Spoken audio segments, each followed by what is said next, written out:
Judy was boring. Hello. Then Judy discovered ChumbaCasino.com. It's my little escape. Now Judy's the life of the party. Oh, baby, mama's bringing home the bacon. Whoa, take it easy, Judy. The Chumba life is for everybody. So go to ChumbaCasino.com and play over 100 casino-style games. Join today and play for free for your chance to redeem some serious prizes.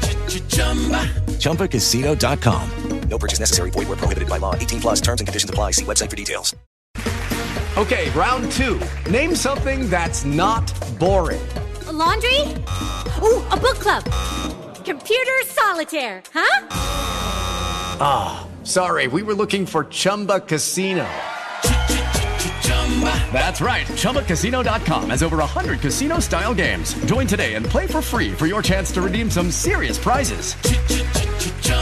ChumbaCasino.com. No purchase necessary. Void where prohibited by law. 18 plus terms and conditions apply. See website for details. With the Lucky Land Slots, you can get lucky just about anywhere. This is your captain speaking. We've got clear runway and the weather's fine, but we're just going to circle up here a while and get lucky.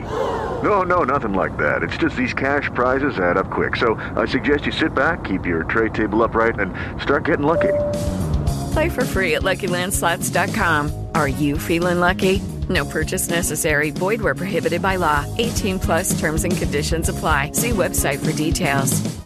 It's time. Time for the talking to stop. Time for the athletes to perform. Time for us to hold our breath and keep our fingers crossed and watch. It's time for the greatest show on earth. Yes, it's time for Tokyo 2020 in 2021. I'm John. And I'm Michael, and it's time for the final Anything But Footy podcast before the Olympics. Although I'm alarmed you started by saying it's time for the talking to stop. Now, this is not the first time we've done a big preview of this Olympic Games. In fact, I think thanks to COVID and the delay of a year, it might be around our 5th or 6th preview of the Olympics. But this is the final one, fingers crossed. And we are joined by potentially the greatest British Olympian there's ever been. We're so obsessed with process and we're so obsessed with kind of getting it right that you just kind of, the here and now just consumes you, you know, and you're just always trying to get better here and now, really. And what's gone before, what happens kind of in the future is irrelevant, really. We're so obsessed about trying to get it right now that this is kind of taking all our focus and all our energy up.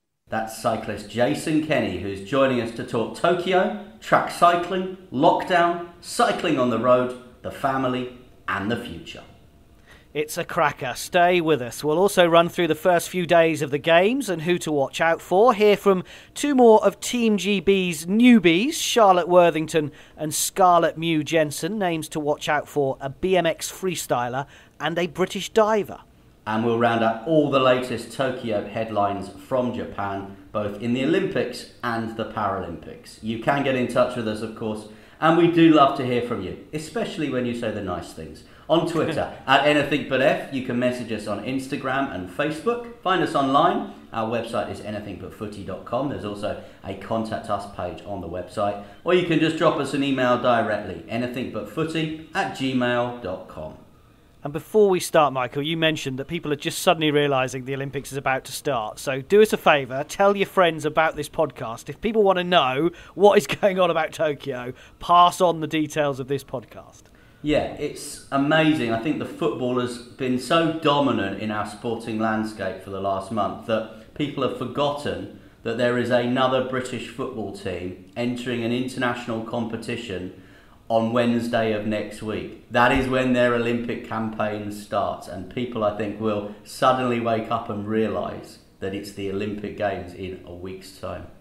Exactly. You'll be able to have football and breakfast once again next week. Now, 376 British athletes, 22 reserve athletes, 26 sports, and for the first time in its 125-year history, Team GB will be taking more women than men to a Summer Olympic Games. That's 201 females compared to 175 males, 53% to 46%. It's also the largest ever delegation for an Olympic Games on foreign soil. 122 returning Olympians, of which 51 are former Olympic medalists. So we've spoken to many of them over the last few weeks. You can listen back to Maddie Hinch, Max Whitlock, Tom Daly, Katie Marchant, Adam Peaty, and make sure you've heard them all before Friday next week to get you in the mood. But as we said, Jason Kenny is heading to Tokyo for his 4th Games, aiming to overtake his old teammates at Chris Hoy for the most Olympic gold medals won by a British athlete in the Olympics ever, after accruing 6 golds over the previous 3 games. And Michael caught up with Jason at his training camp in South Wales. Well, Jason, here we go again, selected for another Games. How does it feel this time around? You've been in this position before, of course. Yeah, so this is my 4th Games now. Yeah, it's good. It's always special. It's nice now that, you know, our pre-games holding camp's just started, and this is the best bit really now, when it all hopefully starts to come together and you can just sort of relax and enjoy it really. All the hard work, you know, has been done. We've been grafting back in Manchester, and now hopefully we can kind of see the fruit of our labour and see how fast we can actually go. How different is the build-up to this one with everything that's gone on over the past 16, 17 months? Well, it's a lot longer, I think, because obviously we'd sort of started the build-up when it got put back a year, so it's the longest build-up I've ever done to an Olympics. But it's a little bit different, but I think everyone has got used to life being different now, haven't they? And so, you know, we're just kind of trying to make the best of it, really. And obviously we've been given this extra year and just trying to see it as an opportunity, really, to be 1 year better. And so kind of that's it. It's just trying to put a positive spin on everything. Obviously it's going to be slightly different. There's going to be slightly different challenges to normal Olympics, a more normal Olympics, whatever that is. But, you know, we'll just sort of, like I say, we'll try and make the most of it and try and make it suit us. Were there points in the last 5 years when you won in Rio where you thought that Tokyo might not be on your agenda? Yeah, I mean, as soon as I finished in Rio, I had no intention of doing any more, really, to be honest. I kind of made that decision quite early in the cycle last time round, and just sort of see it out. And then obviously Rio went really well. And then just kind of walked away, really, and had a year. And I think it was good because I completely switched off. You know, I think in the past I've taken breaks, but I've never really totally switched off. I've always been thinking about coming back. So I think to step away and to totally switch off was good, really. And to have no intention of ever coming back sort of meant I only came back when I was ready, and there was no pressure then, and I kind of came back fully refreshed. So it was good, really. It was quite nice. I mean, this is all I've ever done, so it was nice to kind of take a bit of a gap year, if you like, and then come back kind of refreshed and ready to go. This is the point of the process and the cycle where we all talk about what's happened before, the medals you've won before. But you've always told us you don't think about the history, you don't think about the medals. Is that really true? Do you not think about the fact you've got 6 gold medals in the wardrobe and you can create a bit of history here? No, I think we're so obsessed with process, and we're so obsessed with kind of getting it right that you just kind of, the here and now just consumes you, you know, and you're just always trying to get better here and now, really. And what's gone before, what happens kind of in the future is irrelevant, really. We're so obsessed about trying to get it right now that this is kind of taking all our focus and all our energy up. And are you going for 3 more in Tokyo? Yeah, I'm in 3 events at the minute. So obviously our main focus is always the team event, which historically has put us in good shape for the others anyway. So we've kind of stuck to that theme this time. We'll go full gas for the team event and see what we can get out of that, and then just added on the back of that, kind of anything will be a bonus, really. It's been obviously quite a long time since we've been able to see you guys competing at, say, a world championship level. But are the Dutch the main competitors, the main rivals this time around? Yeah, they were, 18 months ago. They were, like you say, that's the last time we saw everyone as well. So it's funny because we have no idea, really. When we rock up, normally you have a pretty good idea because there would have been competitions not that long ago, but now competitions have been so sporadic, they've been so spread out, and everyone's done some competition, but no one's done them all together, and you never really know what everyone's got until you kind of throw it together. So I suspect there'll be a few curveballs turn up, because it's just an extra year, isn't it? But that's such a long time in the year of an athlete. You can go from being triple world champion one year to not even qualifying the next. It's such a long time, and particularly if you're a younger athlete or an older athlete, it's you could be 1 year older and dropping off the end, or you could be 1 year younger and kind of bursting in the team. 1 year older, so if you're younger and bursting into the team, so it is a massive amount of time, and it's a funny experience. It's strange to go into it completely blind. Like I think we're going quite well, but you don't really know until you compare it against someone. And last one from me for the moment, but I was reading an article this morning that said after England were beaten in the football on Sunday night, these are some reasons to be cheerful. And you and the Olympics and the Paralympics were one of those reasons to be cheerful. Do you understand why people are writing that now? Do you feel that pressure that the country now wants to galvanise behind Team GB? I hope so. Yeah, I hope so. It's always nice, to be supported. I think we were talking about it at breakfast this morning. Weirdly, actually, if we get a silver medal, it will be celebrated. So I don't think there's any reason to not be happy anyway. To be honest, it's tough part. This year's going quite well, I think, for British sport, and so I think hopefully we can build on that momentum and we can keep pushing. That was Jason in typically relaxed fashion, 10 days out from the Olympic Games. We'll have more from that interview between now and the end of the podcast. I'm not sure I believe him and Laura. They both told me, they both looked me in the eye and said, we do not look at history, we do not look at medals. And they've got 10 gold medals between them. They could finish these games with 16 gold medals between them because they are both going for 3 events each. I simply can't believe that a married couple who potentially could have 16 gold medals between them don't care about medals. But I suppose it's like any old thing, isn't it? We all do it. How much do we talk to our other halves about the intricacies of their job, or who their workmates are, or what they're going to achieve, what their goals are for that year? Ultimately, for Laura and Jason, it is a job. Obviously, it's a passion as well. You can tell that. And the fact that he said, I actually came back after a year's break and really wanted to come back, when actually after Rio I thought I'd had enough.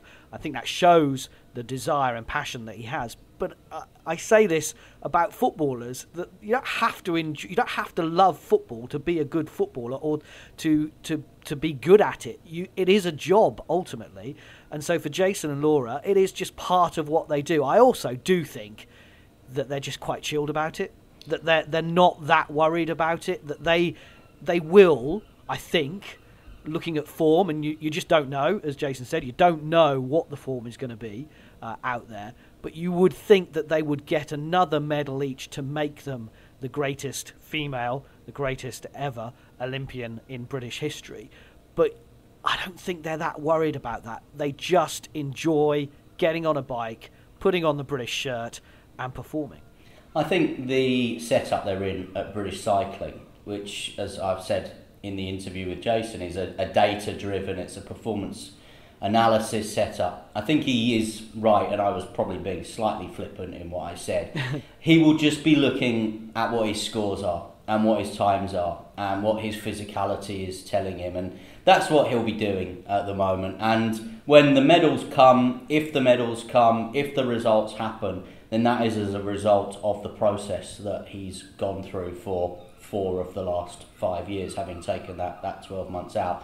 And I think that's probably it. The focus every day is to come to work, go to the velodrome in Manchester, fantastic facility, do the session, do the workout, do the analysis. If the scores and the data is telling you that you are where you are in this part of the schedule for the previous edition of the Olympics or the previous one, then great, that's fantastic. Then you know that you're doing everything right, everything you can do.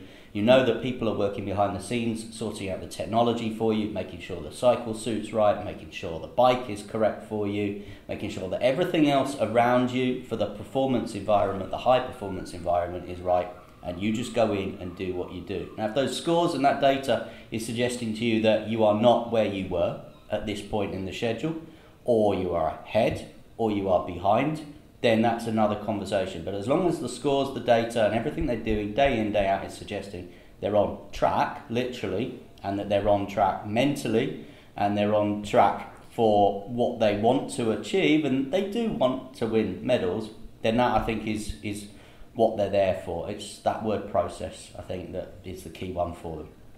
And we, as you said, we'll hear more from Jason throughout the podcast. We're going to talk to him about lockdown, the future, his family. But it's interesting that the schedule for the Olympics is very different from London and Rio. The track cyclists were kind of out first, and then all the other cyclists, apart from the road races, the first weekend in London, I remember, and Rio, the track cycling was kind of that first week while the swimming was going on. But it is different, and it doesn't start until Monday, August 2nd, with the men's and women's team pursuit, which is obviously one of Laura's events that we will see. And then it goes right through until the closing ceremony. So that is a different mindset for someone who has been to the Olympics before. Yeah, and I think what they've done with Tokyo, and I've been reading about this, is they have tweaked the schedule a bit. So taekwondo has come forward in the schedule because it's a phenomenally successful sport in Japan, and obviously the schedule was put together when we were expecting spectators, and I think therefore it was brought forward because it felt that taekwondo might then lift the home support, the home audience, and provide a bit of a spark for the games. We all know from our own recollections of London and Rio, games take a little bit of time sometimes to whir in. That can happen at different times for different nations. So for GB in Rio, 4 or 5 days in, we were wondering where the first medal was, and suddenly it happened, and then suddenly it was a light.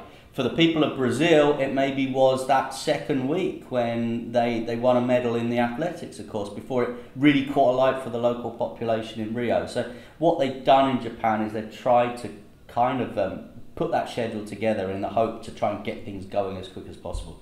Obviously, a lot of that is redundant now because it is behind closed doors.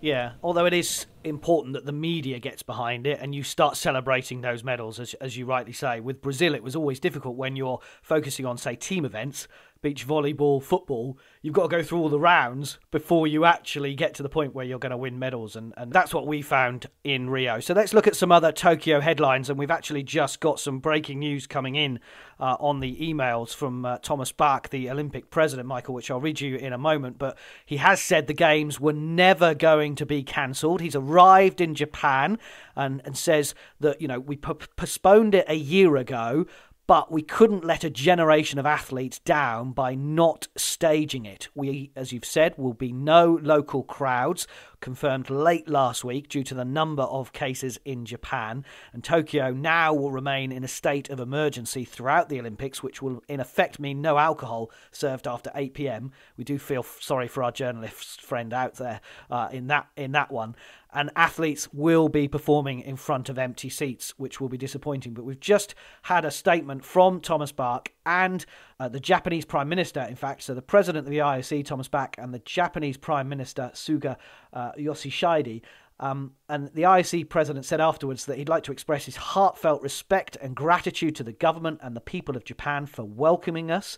Obviously, we are just a few days away from the Olympics. 85% of athletes and officials who live in the Olympic Village and almost 100% of the IOC members and IOC staff are either vaccinated or immune, is his words, not mine. I didn't think you could be immune from COVID, but anyway.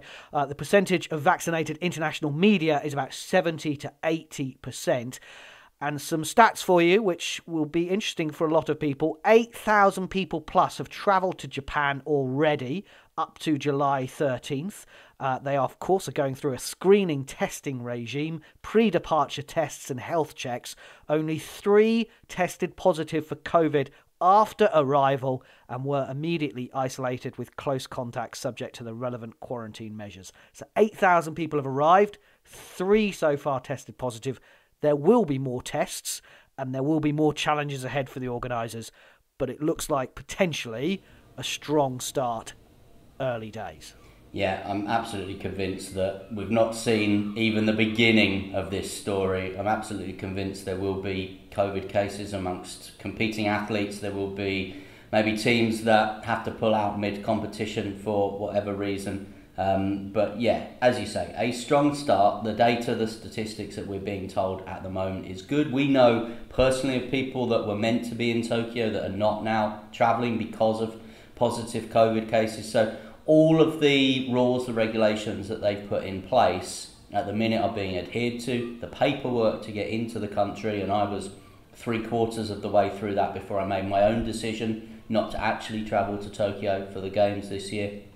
the paperwork is thorough. Let's put it that way. And obviously the barriers that they've put in place seem to be working at the moment, based on what you've just said there. And talking of COVID, it means Johanna Konta, who missed Wimbledon, is now out of the Olympics, out of Team GB. She's picked up COVID-19 after one of her team tested positive before the All England Championship. Says that she hasn't trained for 2.5 weeks. She says playing in Rio 5 years ago was one of the highlights of her career. Funnily enough, interviewing her before the event was not one of the highlights of my career.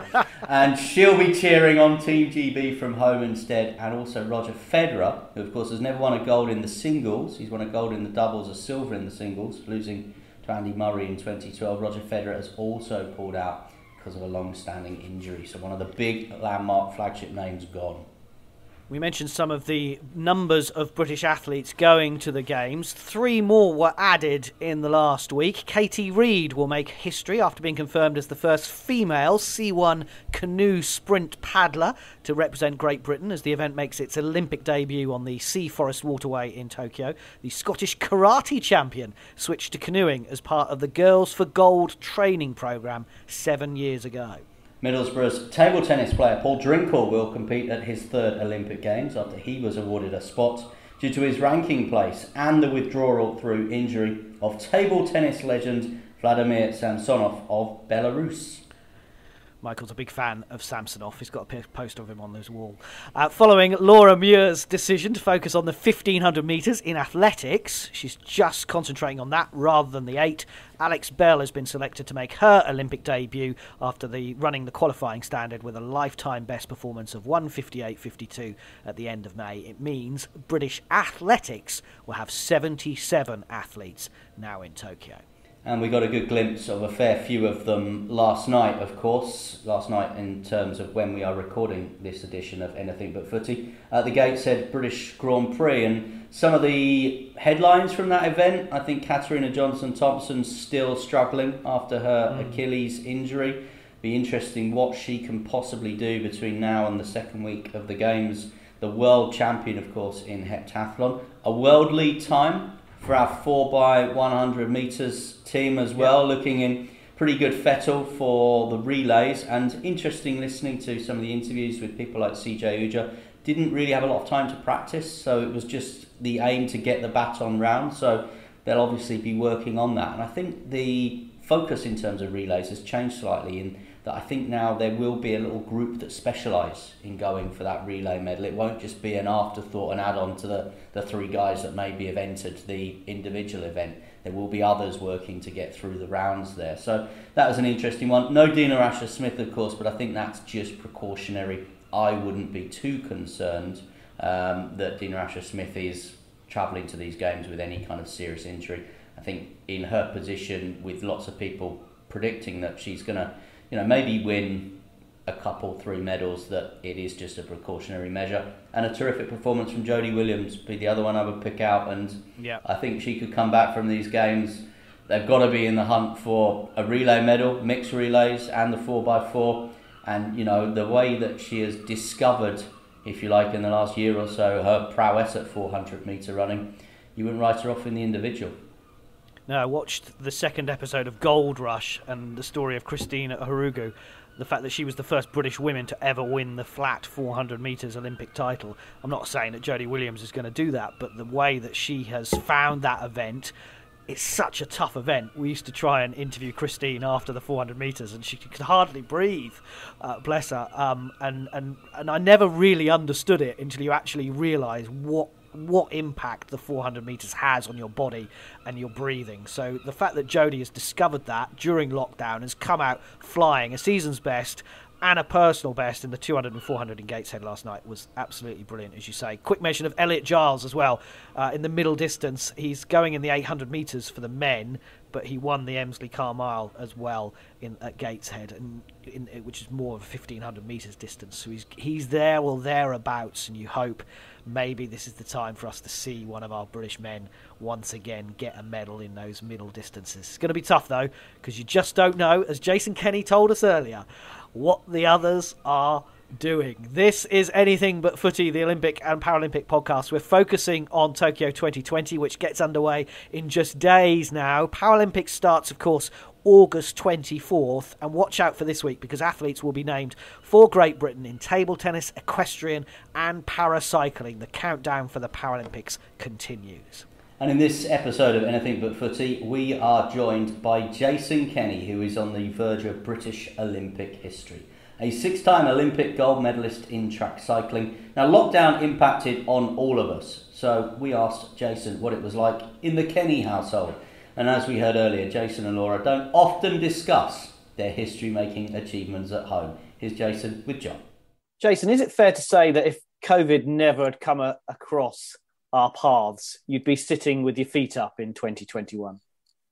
Yeah, it's funny that, isn't it? What a funny world that it'd be a year behind us now, the Olympics, as opposed to kind of just kind of coming up now. So yeah, it's strange to think that, isn't it? But like I say, everyone's had to adapt and change their plans and their kind of way of life, I suppose, really. And so we're just doing that like everyone else, really. Were there parts of it you actually quite enjoyed? Spending time with the family, going out on the roads when they were quiet? The initial 6 weeks where it was quite strict was really good. Yeah, I think it was good for us. Obviously, we were really lucky. You know, we have a decent sized garden, and with having a little one, me and Laura, we were just totally flat out because we were still training, obviously, and we were just kind of playing. We were like kind of ships passing in the night. Laura would go training, come back, and I'd kind of hand over Albie, and then I'd go training, come back, and then she. But it meant you were forced into lots and lots of kind of really high quality time. With a little one, which is obviously really, really nice and really special. So yeah, I think initially we really enjoyed that. And I think during the time you mentioned about the state of British driving in particular. British cycling has come up with a campaign really, and Chris Boardman's been leading that as well, about trying to sort of say that it was a better place during lockdown in some ways, and actually we should try and replicate that moving forward. I think so, yeah. I think, it showed. I mean, we were helped by the weather, weren't we? But I think there was quite an appetite, really, for people getting out on the bikes. And when you take away the perceived barriers to that, whether it's time or kind of traffic and things, and you could kind of see people did want to do it. It wasn't something that, people don't want to do. So, yeah, I think hopefully there will be positives to come out of this, positives to come out of everything. And hopefully that'll be one of them, ultimately, I think we all accept that we can't keep doing what we're doing, where you turn 17, get a car and drive for the rest of your life, because, it's just not practical, is it? We all spend our lives sat in traffic, don't we? And so, I think everyone accepts that we have to kind of move on from that, and we have to find an alternative. And yeah, I obviously think the bike's a great alternative. Along with obviously good public transport and things like that. And I know, yeah, like you say, Chris and a few others are doing a really good job of kind of hopefully bringing that alternative to people and making it more accessible to more people. And do you and Laura worry about Albie on the roads? I think all parents do. We're all human, and you always worry about your kids, don't you? But at the same time, you want him to be confident, and you want him to kind of go and live his life, and you want him to live a healthy life. And so, yeah, I'm a massive fan of cycling. And I always think the safety in numbers, the more people do it, the more normal it becomes. The more, when you see someone on the road, you don't see an obstacle. You see, even if you don't ride yourself, you see a member of your family riding, and hopefully give a little bit more respect and a little bit more room. Just final one on him. Is he allowed to go to Tokyo, Albie, or is he back? Will he be back at home with the family? Yeah, he's back at home, so it'll be the longest we've ever left him, which is going to be tough. He's here with us, so I mean, British cycling have been really good. We managed to bring him on holding camp along with the grandparents as babysitters, so they're sort of in our bubble. They've gone through all the isolation and the testing and things like that, because we're obviously quite strict now. And so, yeah, he gets to spend this 2 weeks with us now. But when we jet off to Tokyo, he'll be at home with the grandparents getting spoiled rotten. So, yeah, I'm sure he'll be happy enough. I think it'll be harder for us than it is for him. So I think what Jason was rightly saying there is, wouldn't it be nice if we could just learn from something from lockdown and move forward in a positive way. And if that is car drivers treating cyclists with respect, and vice versa, we know it's not always the way. But I thought it was interesting. We want kids on bikes. It's really hard to get bikes at the moment for youngsters. But we want kids on bikes. They have to be able to cycle on the road safely. Yeah, and I think in Jason Kenny, in Chris Hoy, in Chris Boardman as well, there are some terrific spokespeople available at the moment to the cycling community. And British cycling as a governing body have been very heavily criticised over the years for what they've done in terms of that high performance environment, that elite sport environment. But as a governing body, they are so much more than just those cyclists you see on the velodrome come the World Championships or the Olympics. There's BMX, there's mountain bike, there's loads of other cycling disciplines that we don't even see in the games. And then there is that commitment to grassroots and mass participation cycling as well. And they are doing some fantastic work at the minute in so many different areas of society. And I use the word society very, very deliberately there, because they are using the power of cycling and what we've seen, not just over the last year or so, but I think what we've seen over the last decade, which is the way that cycling has gone from being quite a niche thing in this country to being a very mainstream thing in this country. People wear replica cycling kits, not quite in the same way we wear replica football kits, but you do see the lycra-clad cyclists out at the weekend, don't you, in the same way that we have for decades had Sunday morning footballers. And what British cycling as a governing body have been doing is they've been harnessing this power to try and make those societal changes as well, and using cycling in that right and positive way. And it would not surprise me if Jason Kenny decides to step down after this campaign, and I'm not totally convinced he will. I know Ed Clancy told us when we spoke to him that he's got Paris in mind already. He knows there's only another couple of years and he could be qualified for Paris. Wouldn't surprise me if Jason Kenny goes down that route that we've seen Chris Boardman.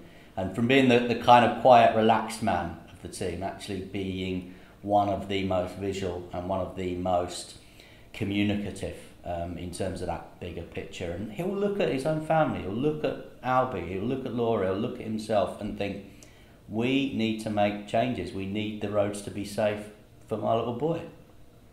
I thought he spoke really well in the interview, and you said at the start he was so relaxed and chilled. And I actually found him the most engaging I've ever had a conversation with him, in terms of normally it's over a barrier. He's just won a gold medal. He's really not that interested in talking about everything.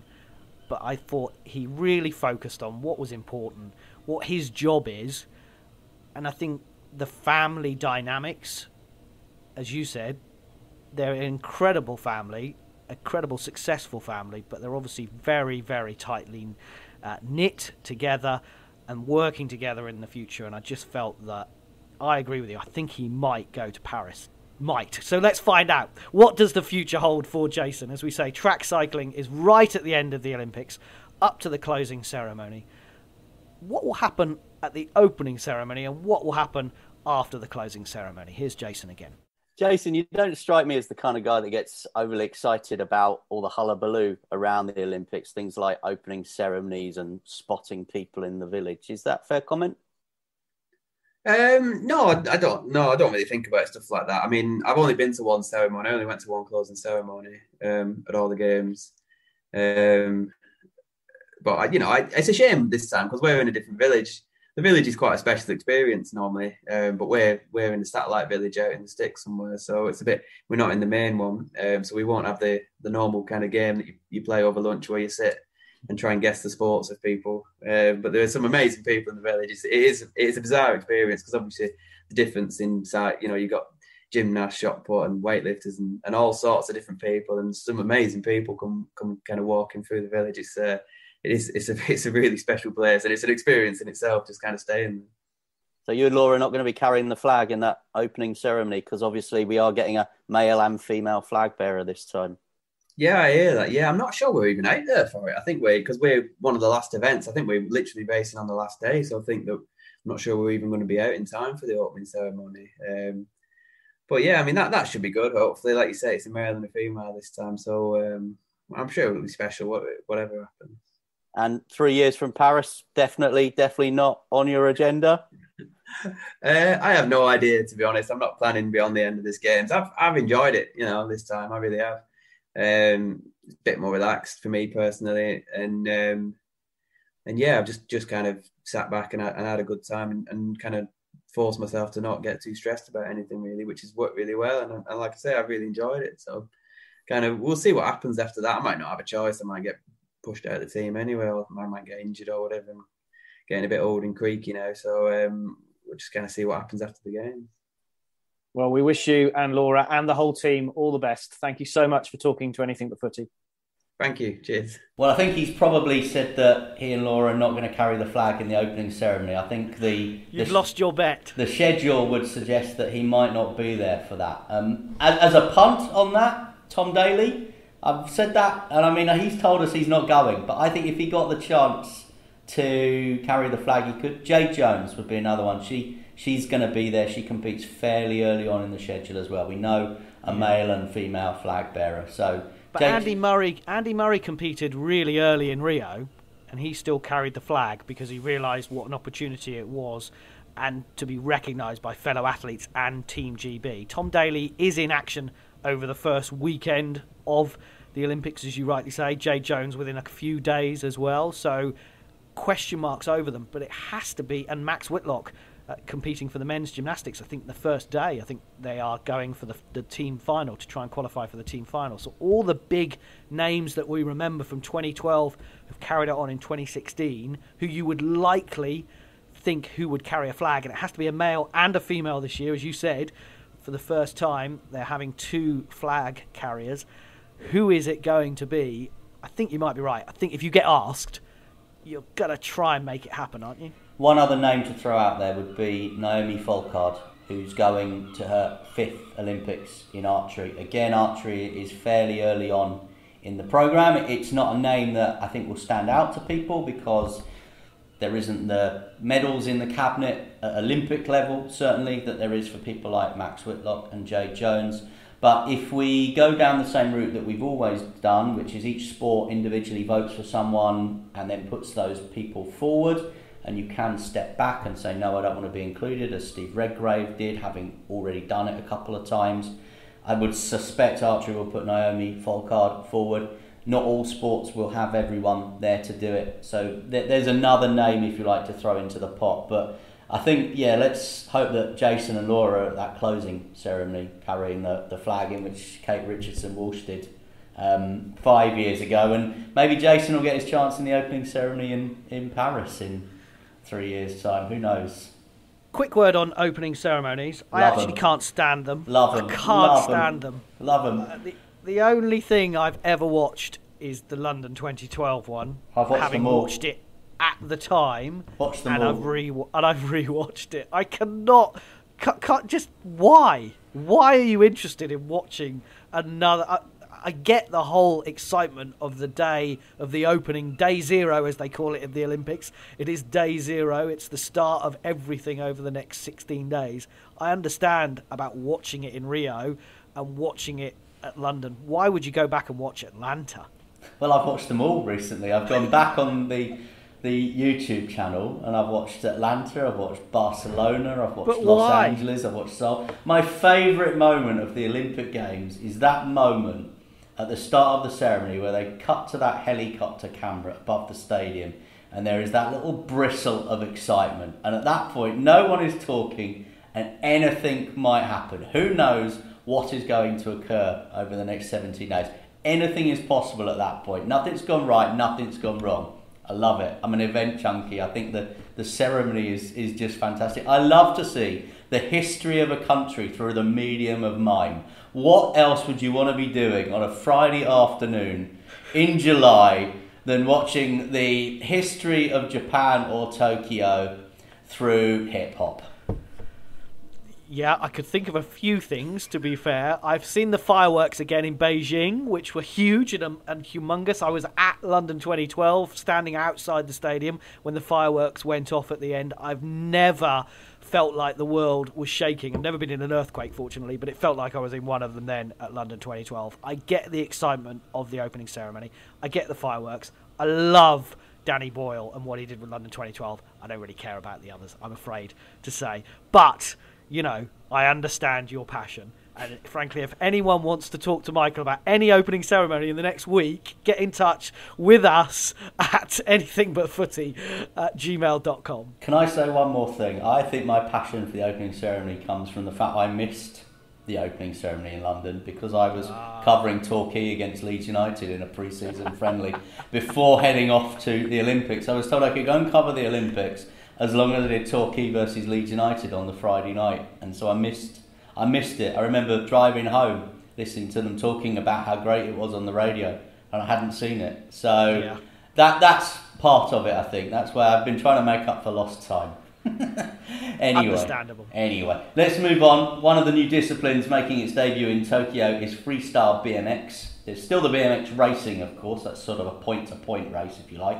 But this is more about the tricks, the flicks, and the skills, and impressing the judges. Now, Charlotte Worthington is a strong medal tip for Team GB, having won a World Championship medal before the pandemic. I caught up with her in her hometown of Manchester. Hiya, my name is Charlotte Worthington, and I'm extremely excited to be selected for Team GB's BMX Freestyle Park team. Tell us what BMX Freestyle Park is, because it's brand new. People won't have seen it at the Olympic stage before. So BMX Freestyle Park is very different to other forms of BMX in the Olympics already, like Supercross. We have a skate park course set up.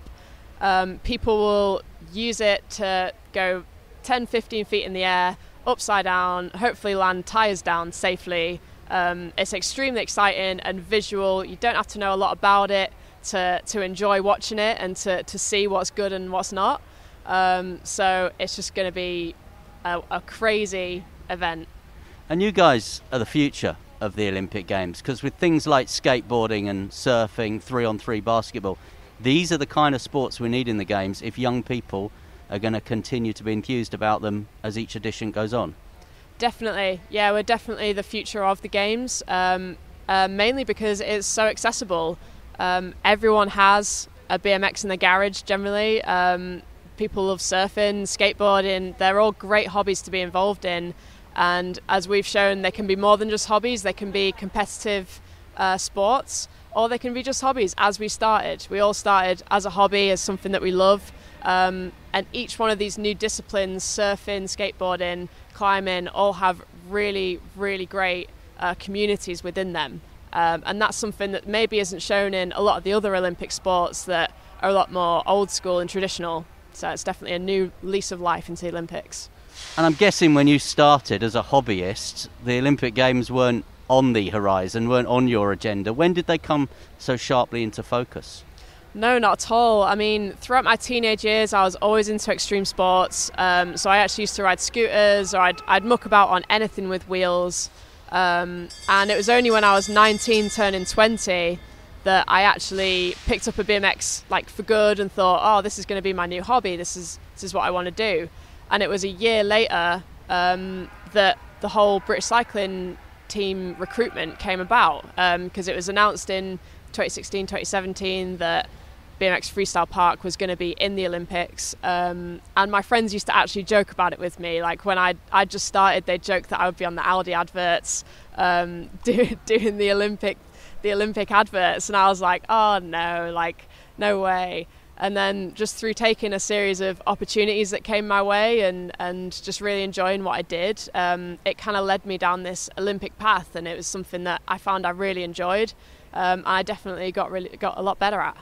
Now, people listening might have just heard a bell ringing. They can obviously hear cyclists. We're sat in the middle of the velodrome at the National Cycling Centre in Manchester. So how does the National Cycling Centre, British Cycling, adjust to your discipline of the sport, which by its name is freestyle? Well, our discipline is considerably different, mainly because there's no numbers involved. No data for them to go at. There's no data, generally. There's no power equals speed and speed equals medals. Because it's a freestyle creative sport, it's very different to the rest of British cycling. So they've definitely accommodated with us with helping fund a lot of the local facilities that we use, and definitely having an input on our new training facilities. And then we've also adapted by taking a lot of lessons that they have from track. Like, they know how to be professional athletes, they know how to win medals, and a lot of that can definitely be applied to us. So there's been learnings on both sides. What will it mean to you to get to Tokyo and to be part of Team GB, to be in the Olympics, representing your country, 125 years of history? I know you've been told about that today. There's only 6,000 people that have ever done what you're about to do. It means the world. It's like this whole journey that started as just what I did for fun and what I loved. Definitely has taught me a lot about myself, a lot about other people, and definitely helps you become a better person through doing that and improving on yourself, which is kind of what being an athlete is, really. So to be representing the country and to be doing what I used to watch on the TV myself, and hopefully inspiring that next group of girls and boys that will be watching it on TV, it feels amazing to be that pioneer and just hopefully be inspiring a lot of new people.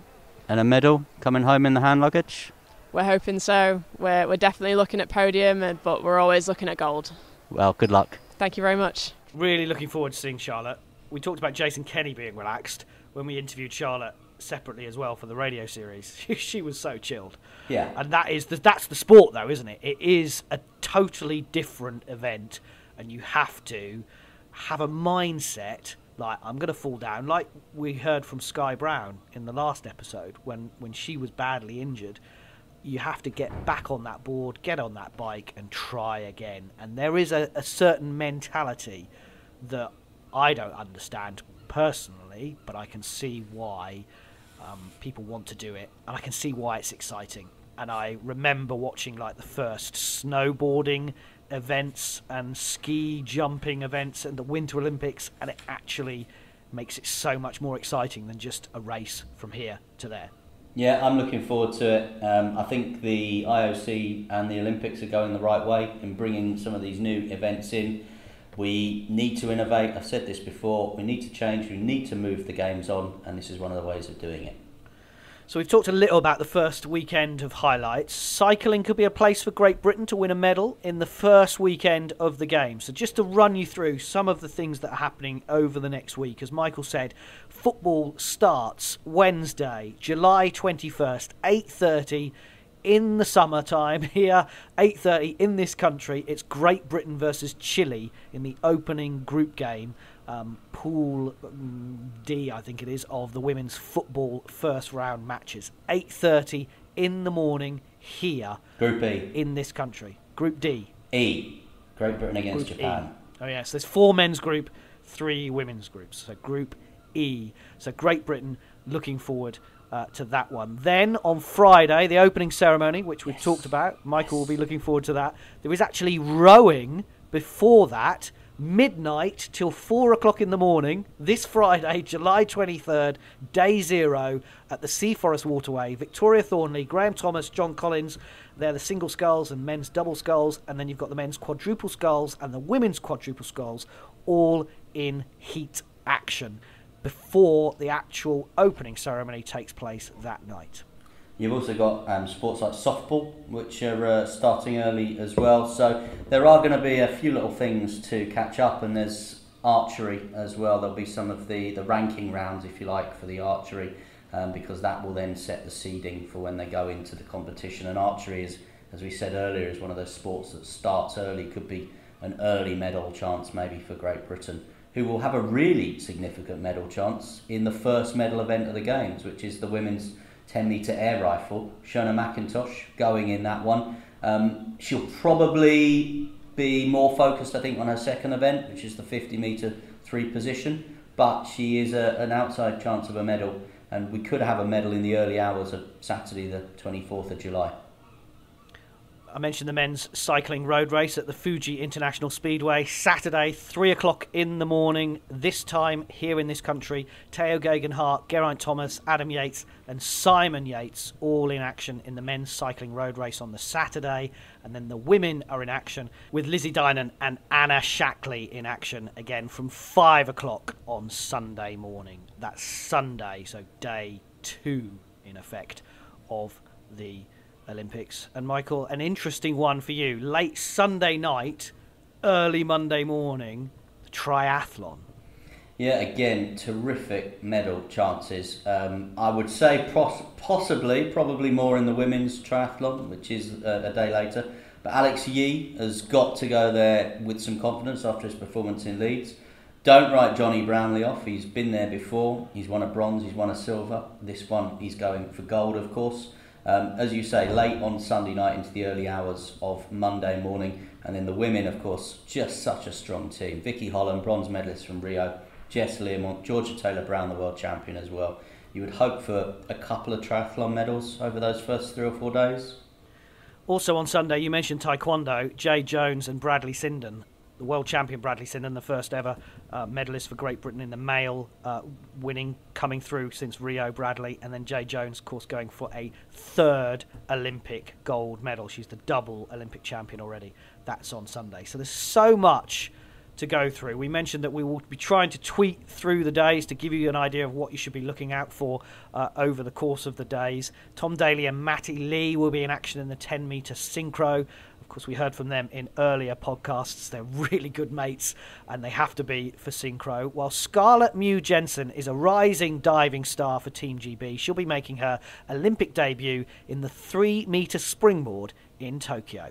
We've been, knowing about the team for a while, but it's been on the low down, obviously. But no, it's absolutely incredible to be a part of the team. I think I've only seen it on TV, and I obviously was really young, and yeah, no, I'm completely speechless. I don't really know what to say. It's amazing. It's good that you're so excited about it, because how long have you been working to get to this point? It has been a really ridiculous journey. I mean, we've been on and off for a year and a half now, in and out of the pool. We've got really lucky with being able to train at the pool, and GLL have been amazing, and so it's been a roller coaster. Very cliche, but it has been. But it's such an honour to be a part of the team, and obviously during these times it's amazing that it's going ahead. So yeah. Tell us about where we are at the Aquatic Centre. This is where you train with Dive London, and that team. So many of those now going to Tokyo as well. It's absolutely amazing. I mean, being able to train here anyway is amazing, because it's such a great place to be. Even outside of the pool, it's an amazing place to hang out, and I'm local as well, so I'm 20 minutes down the road. So yeah, the area is amazing, and especially to be a part of the team that I already train with every day and I see every day. It's a little family. So yeah, it's incredible to be a part of the family of an Olympic team. 12 divers have been named today, more than went to Rio, where of course won 3 medals. What are you hoping to do as a team and yourself in Tokyo? I think just, we had such an amazing World Cup, and, we obviously came out with an incredible result, and I think we're all just planning to go ahead and do the same as we did and more. I think, we've got more medal potentials, a load of final potentials, and I think it's just being that consistent and keeping ourselves focused on just each other. And you mentioned that World Cup that was in Tokyo as a test event. What was it like, and the reception that you actually got? Really, really good. I think we obviously didn't know what to expect. It's very ambiguous, so we were very skeptical on whether we were going to get fresh air, and which we didn't. But no, it was really well put together, and all of us felt secure and fine. So yeah, no, it was really, really amazing venue as well, and it's amazing to go back there as well. Because so many people keep saying to me, and I work in the Olympics like you do, is it going to go ahead? Is it going to go ahead? Yeah. And I mean, from an athlete's point of view, that must be really frustrating, because you need to focus on what you're doing.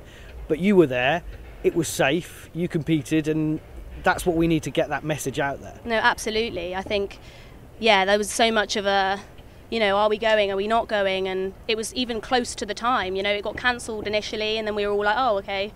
Well, at the time we were doing a test event, so we were doing like a virtual meet, and the girls got told like sort of right before that, it was going to be cancelled, and we were like, oh, okay, sort of tried to be a bit more relaxed, and then, a week later it was back on. And so it's been a bit like we've had to be flexible, but overall they've handled it really well.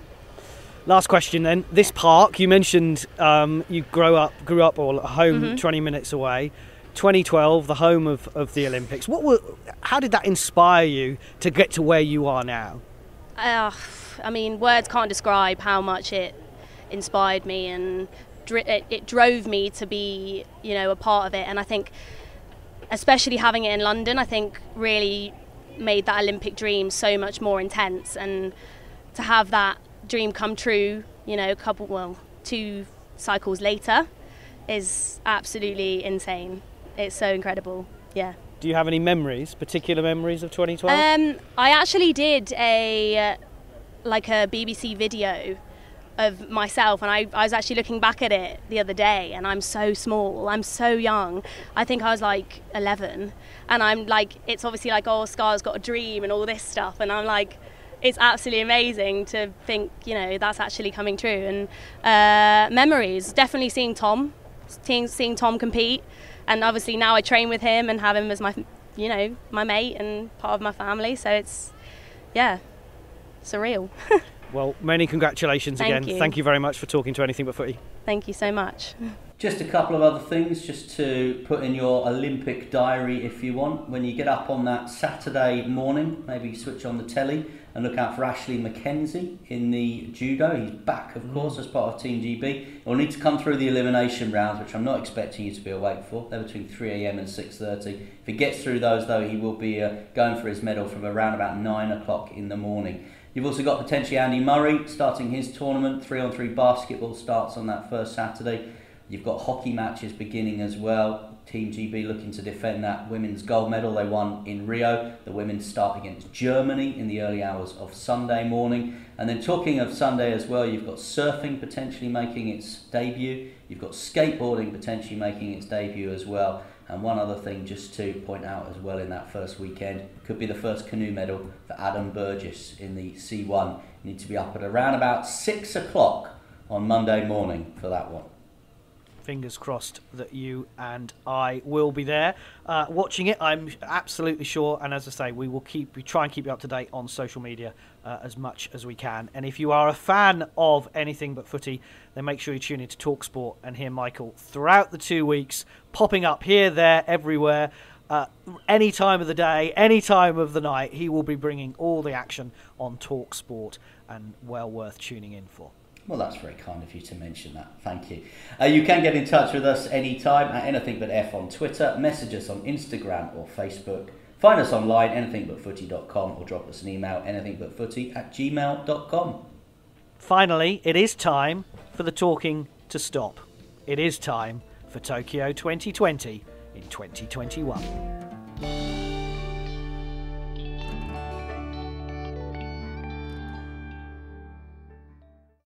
Sports Social Podcast Network. Lucky Land Casino, asking people, what's the weirdest place you've gotten lucky? Lucky? In line at the deli, I guess? Aha, in my dentist's office. More than once, actually. Do I have to say? Yes, you do. In the car before my kids' PTA meeting. Really? Yes. Excuse me, what's the weirdest place you've gotten lucky? I never win and tell. Well, there you have it. You can get lucky anywhere, playing at LuckyLandSlots.com. Play for free right now. Are you feeling lucky? No purchase necessary. Void where prohibited by law. 18+. Terms and conditions apply. See website for details.